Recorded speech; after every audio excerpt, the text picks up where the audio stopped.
Bismillahirrahmanirrahim. Assalamualaikum warahmatullahi wabarakatuh. Alhamdulillahirabbil alamin. Hari ini kita jumpa lagi di program CCA, Career Analysis, dan insya Allah hari ini sepertinya menjadi pertemuan akhir di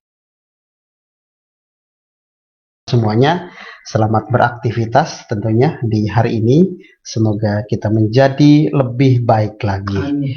Dan seperti umumnya Mitra JC, kalau kita juga lihat di beberapa flyer mengingatkan kita evaluasi di tahun 2021, terus juga resolusi di 2022, mungkin sudah begitu banyak memberikan spirit dan motivasi baik kita untuk menyiapkan di 2022 dan meninggalkan lembaran yang terbaik di. Nah, evaluasi apa yang sudah Anda lakukan hari ini bersama rekan-rekan kerja atau juga dengan anggota keluarga tercinta di rumah, karena sejatinya kemajuan tidak hanya bisa diraih oleh personal tapi juga tim bisa saja di tempat kerja atau juga di keluarga. Hadir bersama kita Ketua Pendidikan Pemberdayaan Profesi APALI. Beliau juga sekarang punya amanah sebagai Ketua Umum Komite of Human Capital dan beliau juga Direktur Program CCA. Nah, kalau kita lihat program CCA ini agak berkaitan dengan topik-topik bahasan yang sudah dan akan kita hantarkan bersama beliau. Dr. Khairul Hakim MM hadir bersama kita. Kita akan berbincang bersama beliau kurang lebih 30 menit ke depan. Tapi ya dipastikan dulu ini untuk Mitra JC bisa bergabung bersama kami di FM 107.7 dan juga melalui audio streaming di www.islamicstripcenter.org.id dan live Facebook kita Radio JIC. Dan jangan lewatkan bahwa siaran kita juga bisa diulang-ulang diikuti di channel YouTube kami JIC TV. Bantu kami untuk like, share, komen, dan subscribe agar kemanfaatan kita terus meluas tentunya. Pak Khairul, Assalamualaikum Pak Khairul. Waalaikumsalam warahmatullahi wabarakatuh. Bapak Andina. Ya, siap. Alhamdulillah sehat Pak Khairul. Gimana? Alhamdulillah sehat selalu di tahun 2021. Insya Allah lebih sehat. Nanti 2022 insya Allah lebih sehat. Amin. Luar biasa. Pak Khairul, terima kasih sebelumnya sudah meluangkan di tengah sibuknya di aktivitas sehari-hari sudah di studio. Pak Khairul, sebelum kita masuk di tema kita, dan tema ini juga pasti juga memberikan spirit untuk Mitra JIC, asalkan Mitra bergabung bersama kami sampai tuntas di penghujung kebersamaan. Kalau Anda tanya secara personal ke Pak Khairul dulu di penghujung tahun 2021 ini, apa yang akan atau yang dievaluasi sih mananya dari seorang Pak Khairul? Kita harus mengevaluasi dari 5 titik semuanya. 5 titik. Pertama, nggak kebanyakan nih. Oh ya harus banyak. Sebagai manusia itu ada 5 titik. 5 dan titik. 5 titik ini merupakan salah satu, kalau saya sebutnya sebagai salah satu emban amanat kita sebagai khalifah fil ardi. Pertama ibadah. Satu, Masya Allah. Dan itu harus di nomor satu kan? Di nomor satu kan. Okay. Bagaimana sholat kita, bagaimana sedekah kita, zakat kita, bagaimana juga kita punya puasa, bagaimana hubungan kita kepada Allah Subhanahu Wa Taala, hubungan kita kepada manusia juga. Itu nomor satu. Karena semuanya itu muaranya itu ya satu, keridhaan Allah Subhanahu Wa Taala. Yang kedua keluarga. Jadi bagaimana hubungan kita dengan ibu kita, bapak kita, walaupun mereka mungkin udah ada yang tiada gitu kan. Terus kepada kita punya suami, istri, gitu, anak dan lain sebagainya gitu, yang bernaung dalam satu keluarga. Hubungannya baikkah?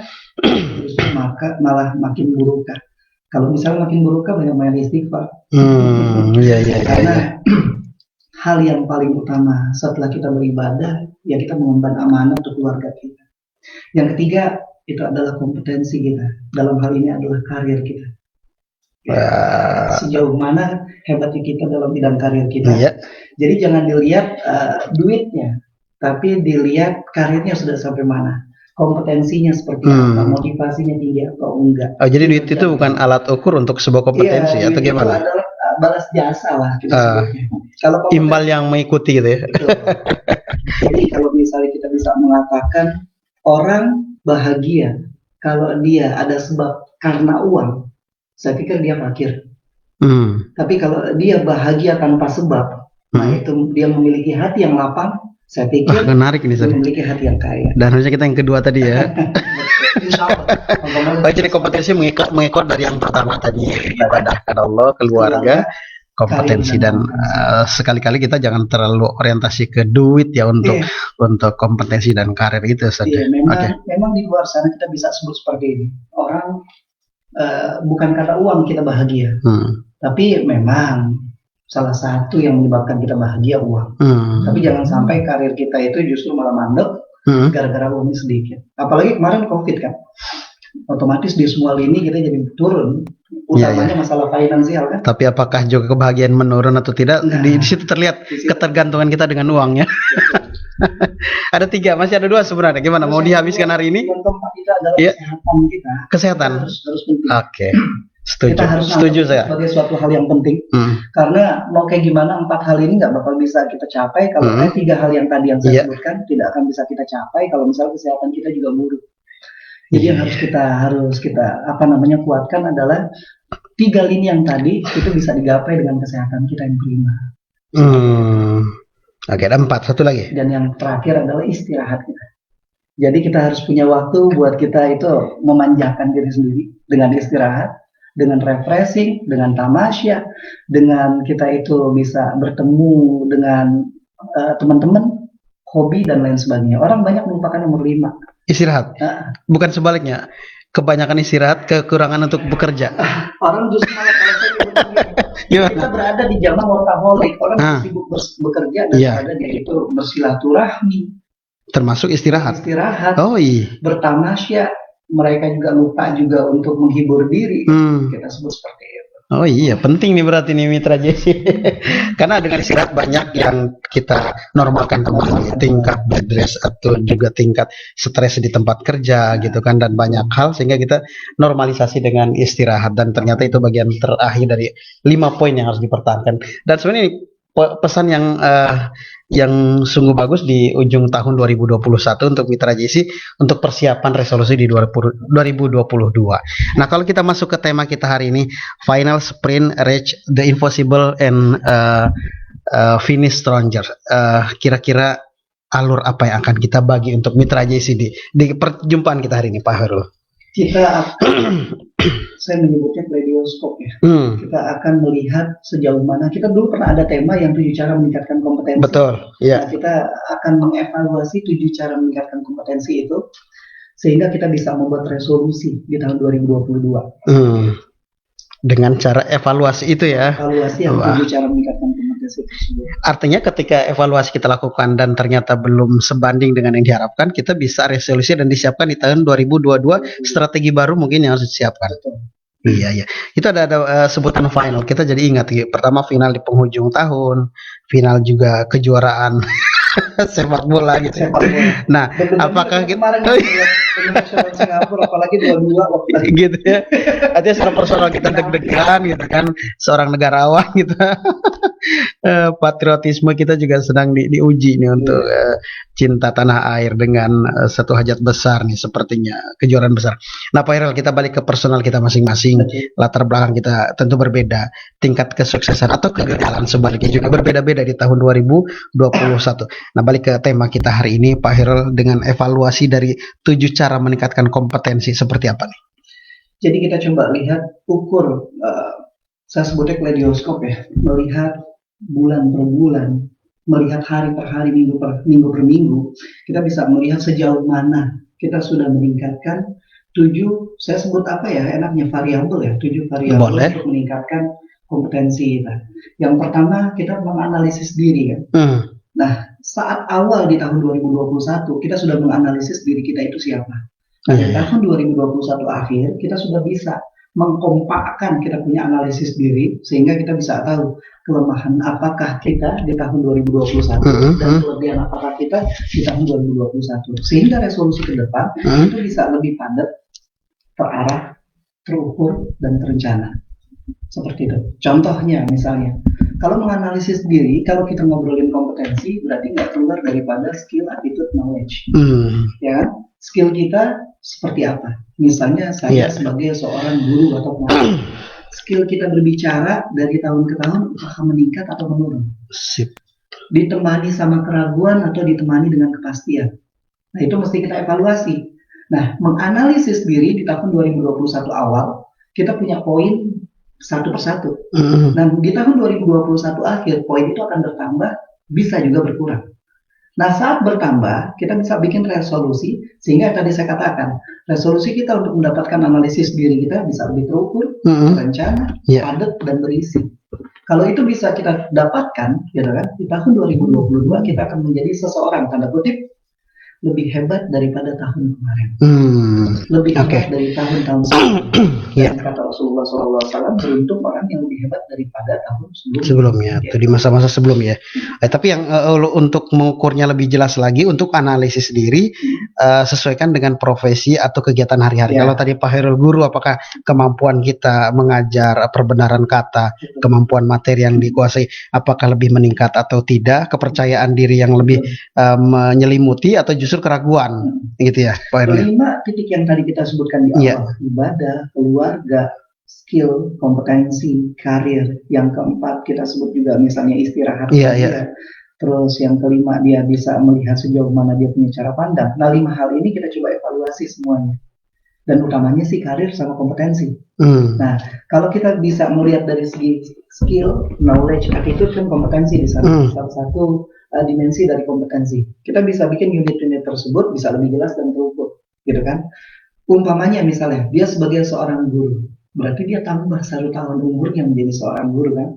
Saya kemarin sebelum-sebelumnya kita punya tema yang bagaimana cara meningkatkan skill, ya kan? Itu dipengaruhi dari 5, 10, 15, 20. Menjadi seorang guru, menjadi master guru, menjadi ahli dalam bidang guru, dan menjadi raja dalam bidang guru.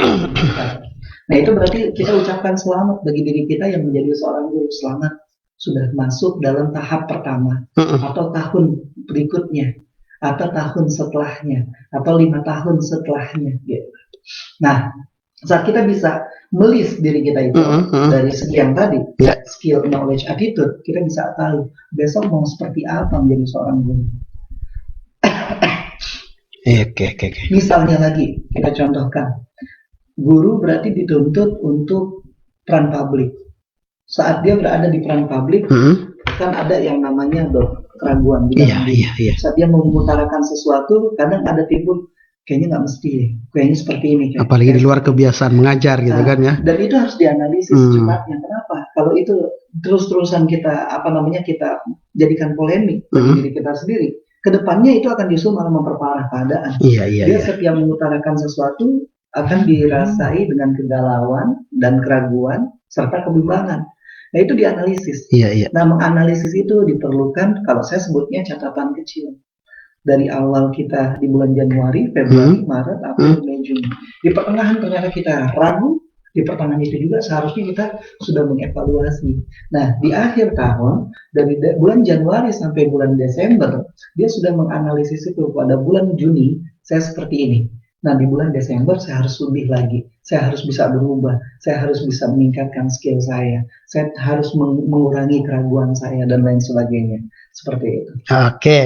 Ini dari evaluasi yang pertama dari 7 kompetensi, analisis diri. Dari apa yang dipaparkan Pak Hairul ini menarik untuk kita coba terapkan ya, karena memang ini momentum yang paling tepat nih. Gitu ya, momentum yang paling tepat untuk kita memberikan sebuah evaluasi. Nah, poin yang kedua dari 7 kompetensi, dari sisi mana yang harus kita evaluasi nih Pak Hairul? Jadilah manusia pembelajar. Manusia pembelajar dalam arti kata, dia belajar dari sejak turun dari ayunan sampai dia masuk ke dalam kubur. Nah, berarti tandanya sebagai manusia pembelajar dia harus memiliki endurance yang tinggi.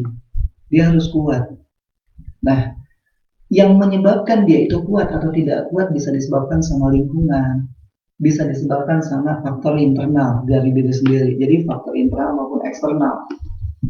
Kalau misalnya faktor internalnya, misalnya saya sudah beberapa kali mencoba menjadi seorang guru berbicara di depan publik, ternyata saya tidak becus. Udah ada kalimat seperti itu di dalam diri, berarti tandanya apa? Kita udah nggak bisa menjadi manusia pembelajar. Jadi itu harus istighfarin. Iya. Saya adalah seseorang yang bisa gitu. Kalau ada kalimat berpeluang bisa aja sebenarnya kurang cocok. Itu baru berpeluang paling kalau kita sudah menjas kita. Tapi berpeluang bisa kan mungkin. Iya. Cuma 50-50. Harusnya bukan berpeluang. Saya adalah bisa untuk menjadi seorang guru. Saya bisa untuk berbicara di depan publik. Saya bisa untuk membawa arah suasana kelas saya. Dan lain sebagainya. Itu faktor internal kita harus lihat. Artinya jangan punya kata-kata virus yang membuat kita tidak keluar dari itu sehingga kita tidak jadi apa-apa dan tidak punya kemampuan apa-apa nantinya. Kalau ada sedikit aja kalimat rancu di dalam hati kita atau di akal pemikiran kita, langsung aja istighfar. Ada rancu dan kutip. Saya mungkin bisa. Saya berpeluang bisa. Itu kalimat rancu buat saya. Langsung aja istighfar. Astagfirullahaladzim. Saya pasti bisa. Insya Allah itu bukan ada orang bilang Bang Andi Umar misalnya seperti itu. Jadi nggak datang ke JIC. Insya Allah jadi. Biasanya kalau kita insya Allah jadi ngomongnya 50-50. Padahal insya Allah jadi. Esensinya kita baru 50-50 ya sebenarnya. Insya Allah jadi itu kalimatnya pasti jadi. Pasti jadi. Harusnya itu. Kecuali kalau Allah nggak mengizinkan. Berarti tandanya keinginan kita kuat. Dorongannya ya. Jadi kalimat insya Allah itu bukan kalimat keraguan, bukan kalimat saya sebutnya kalimat kesangsian buat diri kita itu tidak datang. Jadi insya Allah pasti bisa. Gitu. Nah saat kita punya yang namanya diri kita udah punya kalimat pasti bisa, bersyukurlah. Tapi kalau ada kalimat saya mungkin, ada kalimat juga saya tidak, atau ada kalimat juga saya belum, itu rancu. Nah lebih bagus itu dihapus dulu. Karena esensi yang nomor 2, saat kita mau meningkatkan kompetensi diri kita dari 7 dimensinya adalah kita harus bisa yang namanya menjadi manusia pembelajar. Iya. Nah, faktor yang kedua dari manusia pembelajar adalah eksternal. Itu dievaluasi juga. Lingkungan kita bagus atau enggak, mendukung atau enggak di diri kita untuk diri kita menjadi seorang guru. Kalau enggak pindah. Iya. Kalau enggak hijrah. Artinya kalau itu tidak mendukung lingkungan yang hari ini kita bina dengan leading eksternal, itu harus segera direvisi gitu ya. Segera buat komunitas atau lingkungan baru. Pertama, apakah lingkungan kita bisa kita benahi untuk mendukung kita menjadi seorang guru? Kalau enggak ya pindah. Atau mungkin profesinya tidak harus selalu guru, misalnya profesi lain kan cukup banyak mungkin yang mewakili ya. Betul. Saat kita menganalisis diri itu berarti kita udah bisa nimbang diri kita dari awal sampai akhir itu seperti apa. Caranya, andai kata di saat kita menganalisis diri, saya menjadi seorang guru di pertengahan selama 3 bulan 4 bulan, ternyata kayaknya bukan. Berarti tandanya analisis diri kita kemarin itu salah. Seharusnya kalau udah mengatakan saya adalah seorang guru, analisis diri yang kemarin itu kita harus mempertahankan itu. Jadi bukan kita pindah jadi seorang guru, lebih tepatnya cari kesalahan apa yang kita dapatkan, cari sebenarnya hambatan apa yang kita terima saat kita menjadi seorang guru. Nah itu kita evaluasi. Tapi kalau misalnya saya seorang guru ternyata faktor lingkungan tidak mendukung, kan kita udah menganalisis SWOT. Kita udah menganalisis diri kita. Kalau memang ternyata kita mudah menganalisis, tapi ternyata di pertengahan kita ragu, berarti analisis kemarin itu salah. Harus analisis ulang. Nah dari situ seharusnya saat kita udah menetapkan diri kita menjadi seorang guru, faktor eksternal ternyata tidak mendukung, yang harus kita lakukan itu 2. Bukan kita langsung berubah dari tadinya menjadi seorang guru terus bisa berubah menjadi seorang insinyur. Kita lihat dulu lingkungan bisa kita garap atau enggak, lingkungan bisa kita ubah enggak. Tidak bisa kita ganti lingkungan, bukan kita yang justru ganti profesi. Seperti itu. Iya, karena tadi ada faktor eksternal ya. Kalau internalnya tadi udah jelas kita juga harus menyiapkan diri, tapi ketika faktor eksternalnya kita tidak gubris atau nyaris kita lupakan, ini juga jadi pertanyaan besar untuk keberadaan eksistensi kita dengan karir dan profesi yang sedang dijalani hari ini begitu ya. Jadi kalau keberimbangan kedua faktor ini, kalau Pak Hairul sampaikan ke kita berimbang nih dua-duanya, penting untuk diprioritaskan ya. Betul. Seorang yang tadinya dia itu memiliki minat bakat menjadi seorang guru, berarti tandanya faktor internalnya itu adalah seorang guru. Ternyata di perjalanan faktor eksternal atau lingkungannya tidak mendukung dia, berarti mau nggak mau dia harus berubah. Gitu, dia harus pindah. Nah, 2 hal ini menjadi salah satu syarat baku untuk mendongkrak kita Iya. punya kepribadian. Bukan dengan cepat pindah haluan dari guru yang sebenarnya dari analisis pertama kita sudah kecondongan dan kecenderungan di situ, tapi justru lingkungan yang harus kita evaluasi kembali. Betul. Mungkin ada lingkungan baru yang justru sebenarnya ini yang support untuk profesi kita sebagai guru.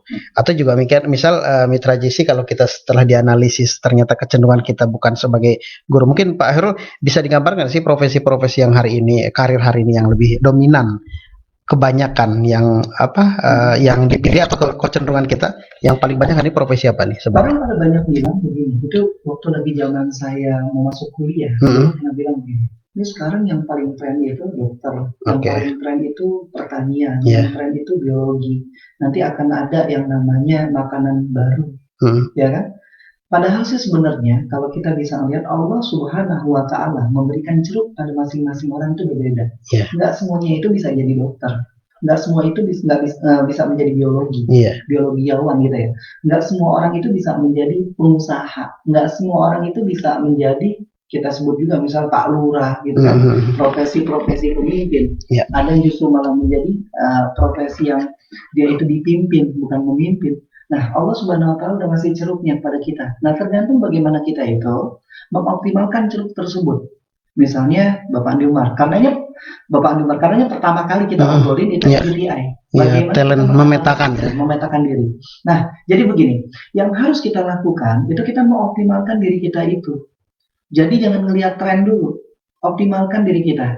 Setelah mengoptimalkan diri kita, ada nggak kesinambungan antara optimalisasi diri kita sama tren? Baru gabung.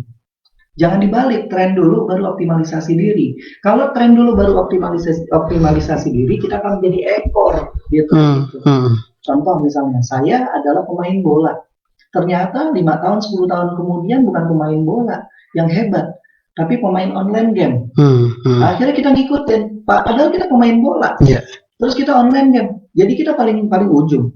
Bukannya kita ngedapetin prestasi di online game, tapi kita justru hanya mengekor ya. Jadi pecundang. Padahal passion kita bukan di situ sebenarnya, tapi yang tadi udah dipilihkan pemain bola sesungguhnya di lapangan, rumput hijau beneran gitu ya. Nah, dari situ yang harus kita lakukan pertama adalah kita harus menganalisis diri, mengoptimalkan ceruk yang Allah kasih, sehingga kita nggak terombang-ambing dengan pilihan. Ingat yang tadi saya katakan, bahagia bukan karena uang.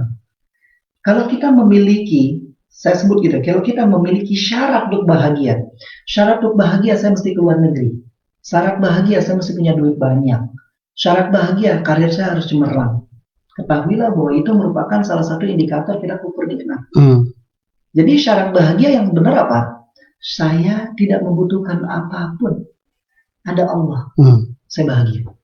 Kalau udah seperti itu, keyakinan itu timbul di dalam hati, saya menjadi seorang yang kompeten karena Allah. Bukan karena tren, event, dan lain sebagainya. Kita kompetensi emang udah ceruk dikasih sama Allah. Mengoptimalkan ceruk tersebut, sehingga waktu lagi kita berada di lapang, ceruk itulah yang nanti akan mengayomi kebahagiaan kita. Dan membawa kita terhadap tren mana yang bisa kita dapatin. Kita tanda kutip lagi, banyak sekali selebgram gitu kan, yang ngikutin tren, event, dan lain sebagainya. Dia nggak ajak di proyeknya dia. Misalnya proyeknya dia mau ngobrolin pendidikan aja. Dia masuk ke tren, dia ngikutin. Tren lagi cakep apa? Kalau cakepnya itu positif, kalau cakepnya negatif misalnya, di luar negeri kan coba lihat, ada orang yang dia itu pengen tren harus makan cabai yang pedes. Akhirnya bukan yang didapetin populer, justru malah sakit. Nah itu orang yang selalu ngikut-ngikut tren. Yang harus dilakukan apa? Tadi kan kita sudah menganalisis diri. Kita udah menjadi manusia pembelajar. Evaluasi di 2 titik ini. Dengan cara apa? Kita lihat mengoptimalisasi ceruk yang Allah udah kasih ke dalam badan kita. Seperti itu. Iya, ada 2 nih yang sudah analisis diri dan menjadi pembelajar. Pembelajar juga ada 2 faktor, eksternal dan juga internal, dan kedua-duanya harus berimbang untuk terus memberikan sebuah evaluasi. Sebenarnya apa yang kita obrolin, karena berhubung ini adalah kita kaleidoscope gitu ya. Kita harus pasang 1 titik ya. Jadi maksudnya kita mengevaluasinya itu pakai praktek. Contohnya misalnya Bapak Husin gitu ya. Kita sebut aja namanya Bapak Husin, seorang guru. Tadi kan kita sebut tadi yang pertama menganalisis diri. Dia pada bulan Januari seperti apa, Februari seperti apa, Maret seperti apa, sampai bulan Desember. Sehingga saat dia itu menunjukkan jati dirinya sebagai guru, ada di bulan-bulan tertentu dia drop. Nah, disitulah dia harus bisa pintar mengevaluasi di akhir tahun ini, sehingga resolusi tahun 2022 dia bisa lebih cemerlang. Kalau kita jualan juga, contoh misalnya kita jualan produk, itu kita bisa tahu trennya dari bulan Januari sampai bulan Desember, ada satu bulan di mana produk kita itu naik. Gitu. Nah, inilah yang saya sebut juga menganalisis diri, mengevaluasi diri sehingga bisa membentuk manusia pembelajar. Oke. Nah, yang ketiga nih Pak Hairul, mungkin masih bicara dengan 7 cara. Ini kan lagi-lagi kita masih evaluasi ya. Mentor, kita temukan mentor. Oke. Kemarin kita menemukan mentor. Nah, di bulan Januari, Februari, Maret, April, Mei, Juni, mentor kita itu posisinya kan ada di atas kita, ya kan? Biasanya kalau mentor itu jarang ada yang di bawah kita, ada yang di atas kita justru. Nah, kita adanya di sini. Nah, saat kita bisa membayangi mentor kita, pada tahun berapa atau pada bulan apa misalnya, kalau bisa pada tahun 2021 kemarin, kita sudah melampaui mentor kita. Nah, saat kita sudah melampaui mentor kita, berarti kita harus mencari mentor baru. Atau kita jadikan mentor kita yang sebelumnya itu sebagai partner. Oke. Ya, nah, berarti kita udah bisa melihat mentor kita setelah itu apa. Nah, untuk resolusi di tahun 2022, ciptakan mentor itu kembali. Maksudnya apakah kita mau memakai mentor yang lama atau kita cari mentor yang berikutnya. Andai kata kita bisa mencari mentor berikutnya, berarti kondisi mentor kita yang sebelumnya sudah jadi partner. Oke, artinya bukan harus meninggalkan mentor yang pertama, tapi posisinya sudah kita tempatkan dengan level sebagai sparring partner gitu. Sayyidina Ali karamallahu wajhah, beliau pernah mengatakan seperti ini. Satu orang yang mengajariku satu huruf dalam Al-Quran, dia adalah guruku. Dan aku akan menjadi budaknya. Oke. Berarti aku akan menjadi pelayannya. Mentor yang tadi udah jadi partner, bukan berarti dia itu menjadi partner kawan kita dan kita tidak menghargai dia, kita tidak menghormati jasanya sampai menjadi mentor. Yang harus kita lakukan apa? Menghormati dia. Nah, saat kita menjadi partner itu, ketahuilah bahwa ini cuma sebatas gerakan kita doang untuk mencari mentor baru. Yang sebelumnya itu tetap dia itu mentor, tapi statusnya aja.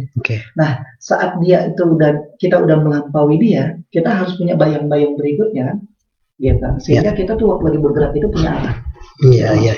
Ada kemungkinan keliru nggak kita saat memilihkan mentor nih? Pasti. Karena tadi kalau kata Pak Hairul, misal kita di jenjang sekarang sudah hampir menjadikan mentor.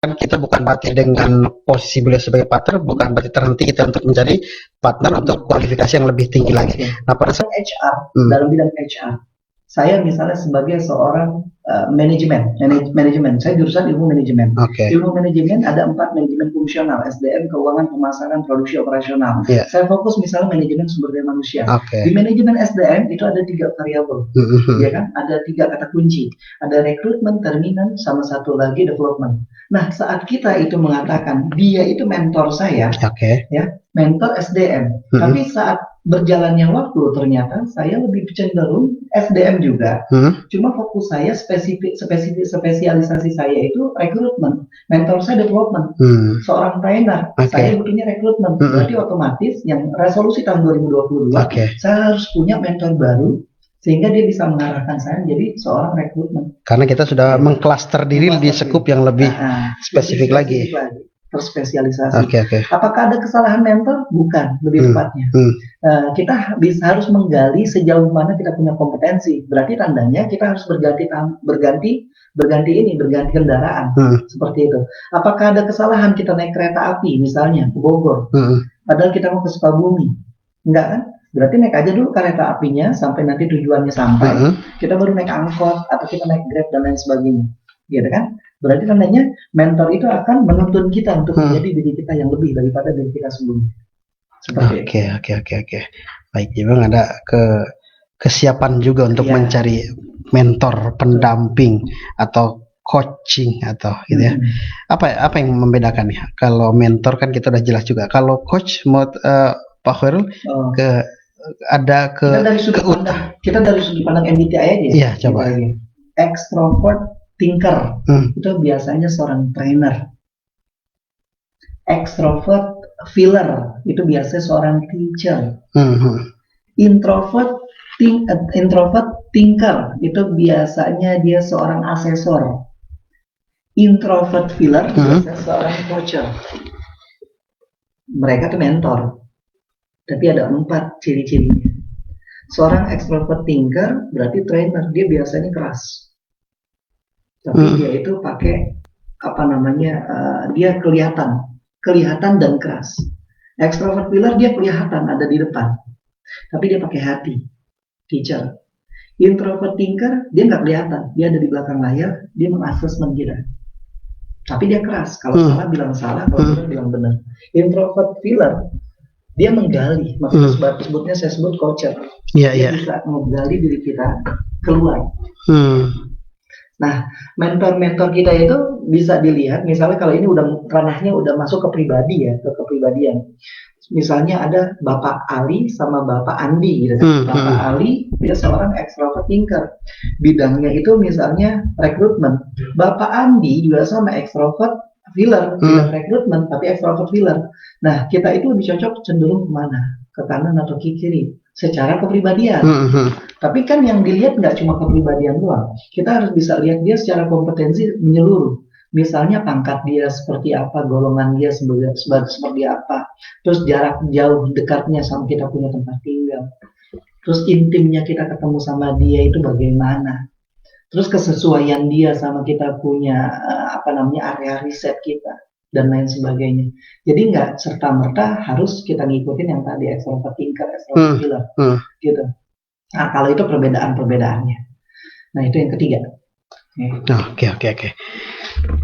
Berikutnya 7 kompetensi yang menurut Pak Hairul, karena mungkin kalau kita ketujuhnya hari ini kita coba evaluasi cara meningkatkan sehubung kita juga berada di penghujung tahun antara evaluasi dan resolusi, kira-kira poin mana lagi kalau kita tidak sanggup untuk menyelesaikan di ketujuh cara ini, kira-kira hal mana lagi? Kita coba evaluasi di 3 titik yang tadi. Oke. Itu yang keempat. Mengevaluasi. Jadi ada, kita sebutin aja tujuh cara meningkatkan kompetensi. Yang pertama analisis diri, yang kedua menjadi manusia pembelajar, yang ketiga itu temukan mentor, yang keempat temukan komunitas, yang kelima jangan lupakan teknologi, yang keenam evaluasi 5 titik ini. Jadi evaluasi kompetensi kita yang 5 titik ini. Yang ketujuh itu doa dan tawakal. Jadi mau nggak mau, kalau yang 6 ini kita ngerasa diri kita sendirian ya. Ternyata yang nomor 7 saya sebutkan, kita ada Tuhan. Karena percuma 6 hal ini kita bisa jalanin, ternyata ya kita melupakan Tuhan. Nah, dari yang ke-7 ini yang saya mau coba uruskan ada 2 titik lagi. Karena waktu kita singkat, yaitu kita mengevaluasi dulu.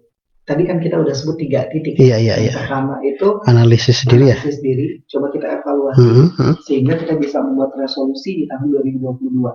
Terus habis itu yang kedua kita manusia belajar analisis pada bulan-bulan kemarin itu kita sempat drop kenapa, sebabnya apa, karena apa gitu. Terus yang ketiga cari mentor. Mentor kita udah seperti apa, dia berada di posisinya partner kah, atau dia masih 1-2 tingkat di atas kita, atau kita mau nyari partner baru yang rumpun keilmuannya sama dengan rumpun keilmuan kita. Seperti itu. Nah, kita menganalisis, ya kan, dengan cara mengevaluasi. Setelah kita evaluasi, analisis kembali. Setelah kita menganalisis poin per poin yang tadi, resolusi tahun 2022, resolusi kompetensi di tahun 2022, analisis diri, garis bawah. 1, guru, begitu aja. Apalagi itu yang paling mudah ya. Yang kedua, menjadi manusia pembelajar, guru yang kuat, misalnya seperti itu. Mentor, misalnya bapak doktor siapa, udah selesai kayak gitu, udah kelar, baru poin yang terakhir, kita ajukan proposal hidup kita itu kepada Allah Subhanahu wa Ta'ala di sepertiga malam terakhir. Ya Allah, ini resolusi saya di tahun 2022, mohon kabulkanlah, mohon permudahlah, dan jadikanlah ini sebagai bekal amalan saya di yaumil akhir. Seperti itu. Oke. Artinya di poin yang ke-7 ini yang juga harus kita sertakan gitu dari beberapa poin yang sudah kita siapkan gitu ya. Karena kalau kata Pak Hairul tadi, kita tidak menjadi siapa-siapa ketika tawakal kita rendah, penghambaan kita kepada Allah Subhanahu wa taala nyaris tidak menyala gitu kan. Tidak kita abaikan dan semuanya kita tidak jadi apa-apa. Sukses di dunia pun belum tentu menjadi kebahagiaan, sumber kebahagiaan yang ada untuk kita. Itu Pak Hairul. Nah, kalau kita lihat hari ini Pak Hairul, apakah di resolusi 2022 pada umumnya kita yang poin ke-7 itu menjadi prioritas utama setiap hamba hari ini, atau ada dinamika yang berbeda nih kalau Pak Hairul melihat nih? Kalau kondisi yang sekarang ya, saya melihat gini, manusia sekarang merasa bahwa dia itu bisa sendiri. Manusia merasa bahwa karena berhubung teknologi sudah sampai mencuat begini kan, udah bisa jalan di bulan, udah bisa masuk ke dalam inti bumi. Ada sedikit kecongkakan pada diri manusia. Artinya terlupakan di poin ke-7 atau terlupakan Tuhan. Padahal sebenarnya awal mula pelecut, dan bahkan sampai sekarang kita nggak bisa apa-apa karena Tuhan. Tangan yang bisa menggenggam, mata yang bisa melihat, hidung yang bisa mencium, otak yang bisa berpikir keras hari ini sesungguhnya adalah anugerah ya. Anugerah dari Allah SWT. Kalau kita bisa mengatakan seperti ini, saat kita makan, masuk ke kerongkongan, masuk ke lambung, usus 12 jari, usus halus dan lain sebagainya, tanpa kita sadari ya, bahwa itu bukan kita yang ngelola. Berarti tandanya ada tangan lain lah, kita sebut, yang menggerakkan proses itu ya. Tanpa ada proses itu, ya kita bukan apa-apa dan kita bukan siapa-siapa. Bahkan saya bisa mengatakan seperti ini, begitu juga untuk sahabat Radio Jakarta Islamic Center ya. Di sini ada nggak yang mampu untuk bertanggung jawab gitu kan, yang mampu untuk mengatakan bahwa besok ada yang hidup lagi, masih hidup lagi, kan enggak. Berarti tandanya kita itu lemah. Nah, apa yang tadi saya udah katakan dari awal saat menganalisis diri sampai yang terakhir menemukan mentor, terus mengevaluasi diri, itu semuanya kalau saya katakan bullshit kalau tanpa doa, tanpa tawakal. Jadi apa yang harus kita lakukan ke depan? Hadirkan Tuhan di setiap waktu. Seandainya kita saat menganalisis diri, hadirkan Tuhan. Saat kita temukan mentor, hadirkan Tuhan. Saat kita mengevaluasi diri, hadirkan Tuhan. Saat kita menjadi manusia pembelajar pun hadirkan Tuhan. Nah, saat kita menghadirkan Tuhan di setiap liku kita, insya Allah kemudahan yang akan kita dapatkan dan kebahagiaan yang akan kita raih. Seperti itu. Oke. Wah, ini sudah kayak statement akhir di perjumpaan kita. Tapi memang inilah, kita memang sudah ditempatkan di penghujung kebersamaan di CCA, di pertemuan kita hari ini.